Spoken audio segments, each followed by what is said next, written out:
আপনাদের আমি সেই পূজা। আপনারা দেখছিলাম পূজা স্পেশাল রান্নাঘর। তো এই কিছুদিন মধ্যে ভিডিওটি স্কিপ না করে একদম শেষ পর্যন্ত দেখুন। আমি নিয়ে নিয়েছি গোটা ধনে, তারপর নিয়েছি মৌরি, গোটা জিরে, গোটা গরম মশলা, আর রয়েছে শুকনো লঙ্কা। এগুলো আমি ভালো করে ভেজে নেব। দেখুন বন্ধুরা, আমি কড়াই বসিয়ে দিয়েছি। এবারে এখানে আমি গোটা মশলাগুলো দিয়ে দিলাম।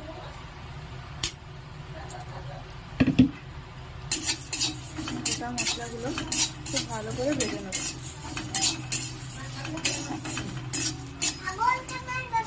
একদম হালকা লাল লাল করে ভেজে নেব।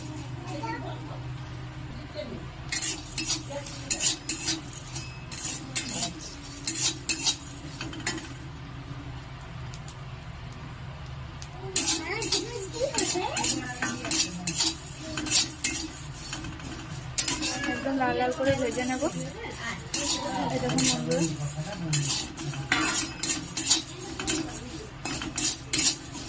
একদম হালকা লাল লাল করে ভেজে নেব।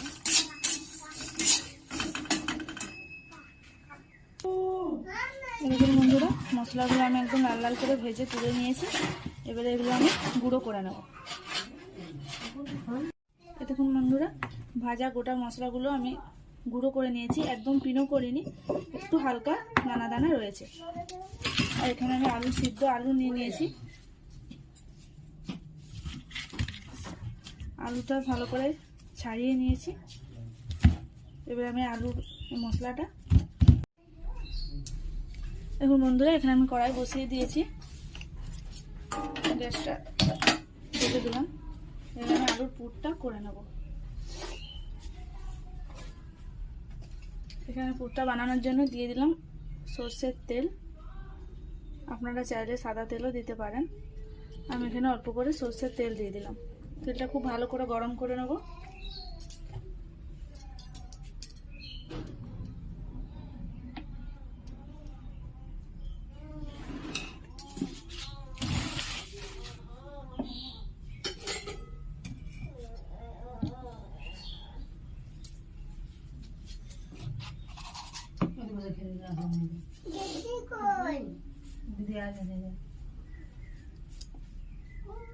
তেলটা খুব ভালো করে গরম করে নেব।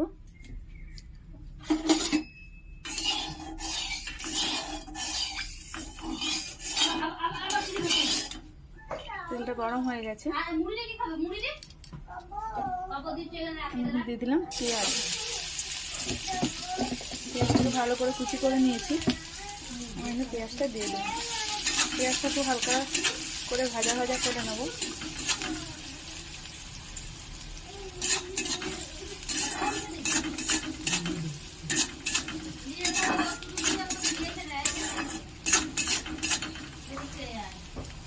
এই পেঁয়াজটা ভাজা ভাজা হতে হতে আমি এখানে আদা রসুন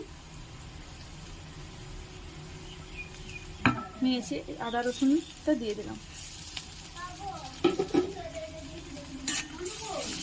হালকা ভাজা ভাজা করে নেব।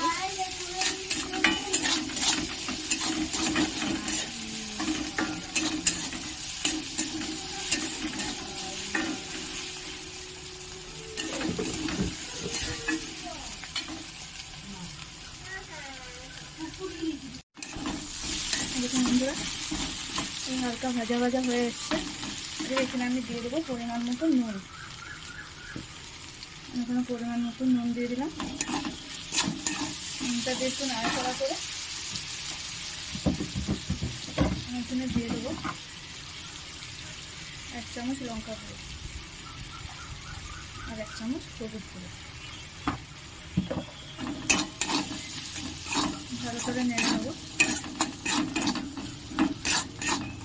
নাড়া হয়ে গেলে আমি যে আলুটা ছাড়িয়ে রেখেছিলাম সে আলুটা আমি দিয়ে দেবো।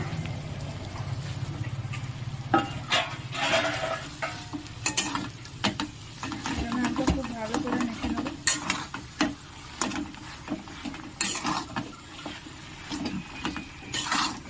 খুব ভালো করে মশলার সাথে মাখিয়ে নেবো আলুটা।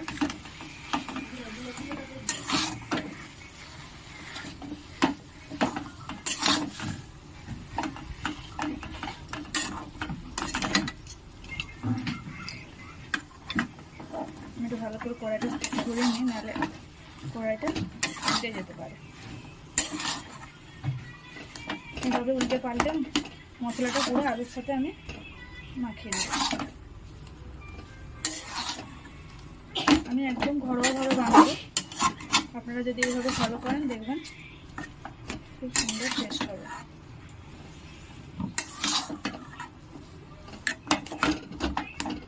এটা নাড়াচাড়া করে আর ভেজে রাখা মশলাটা আমি দিয়ে দেবো আলুতে, দিয়ে ভালো করে মশলাটা মাখিয়ে দেবো। এরকম বন্ধুরা আলুটা হয়ে গেছে, আমি পুরো একদম রেডি, নামিয়ে নিয়েছি। এটা একটু ঠান্ডা করে নেব, ততক্ষণ আমি ময়দাটা মেখে নেব।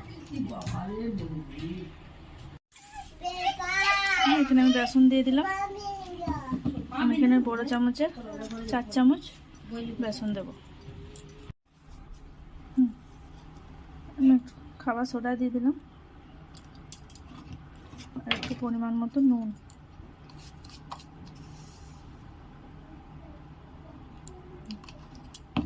আর একটু হলুদ গুঁড়ো দিয়ে দেবো।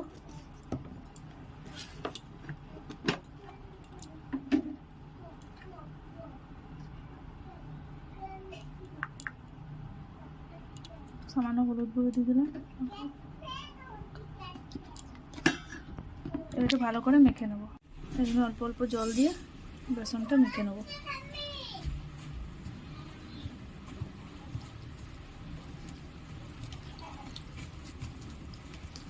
চপের বেসন কিন্তু একটু পুরোপুরি মাখতে হবে, একটু ঘন করে মাখতে হবে,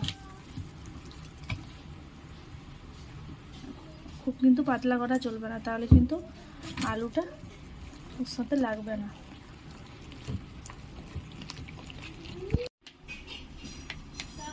আলুটা এরকমভাবে হাতে তেল নিয়ে নিলাম, দিয়ে আলুটা এরকম করে নিয়ে নিতে হবে। এভাবে নিয়ে হাতে গোল করে চিপে দিতে হবে। এরকম চিপে দিয়ে থালায় রেখে দেব। এইভাবে হাতে গোল করে এরকমভাবে চিপে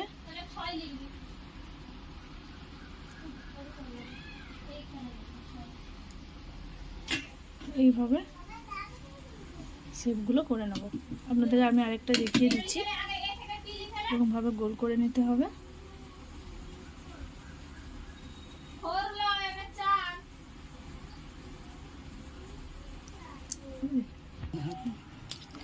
দেখুন বন্ধুরা, এইভাবে শেপগুলো করে নিয়েছি। এবারে বেসনে দিয়ে, আমি এখানে আগে থেকে কড়াই তেল গরম করতে দিয়ে দিয়েছি, এবারে দিয়ে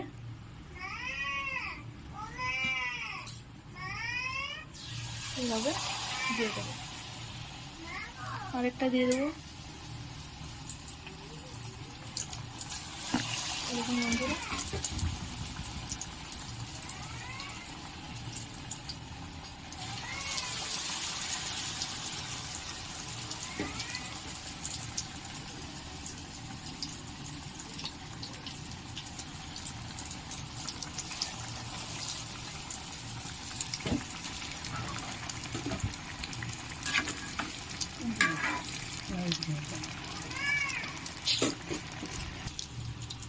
দেখুন বন্ধুরা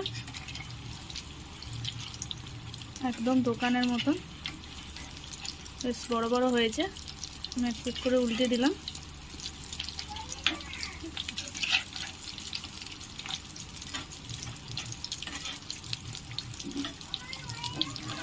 আর একটু ভালো করে লাল করে নেব। এরকম বন্ধুরা বেশ ফুলে বড় বড় হয়েছে, এক পিট করে হয়ে গেছে। আমি আরেকবার উল্টে দিলাম, আর একটু লাল করে নেব।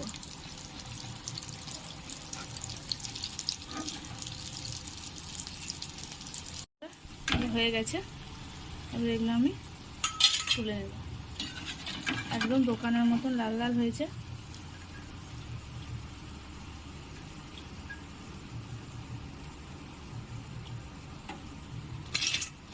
এইভাবে আমি তুলে নিয়েছি।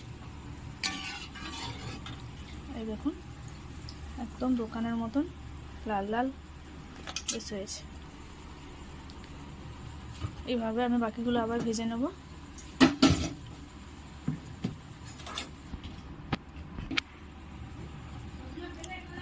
এইভাবে পরেরগুলো করে নেব।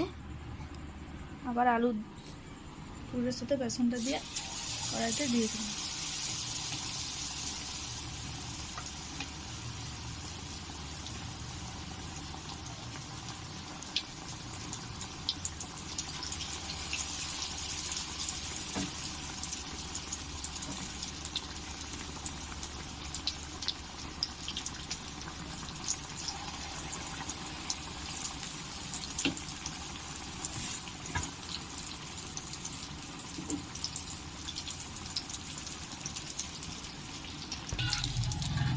বন্ধুরা এগুলো ভাজা হয়ে গেছে।